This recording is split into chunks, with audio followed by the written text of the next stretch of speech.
എന്തോ എഴുതാൻ പോണം?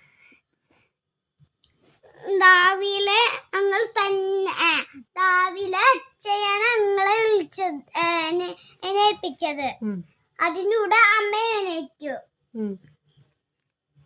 അങ്ങനെ ചേച്ചിക്ക് അങ്ങനെ പഠിത്തമില്ലാത്തോണ്ട് ഞാനും പോയില്ല.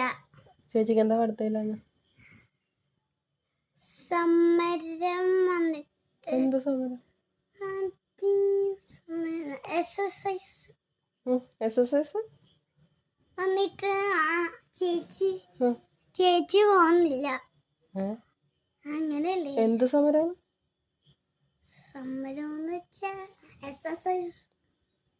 SFIയുടെ സമരം.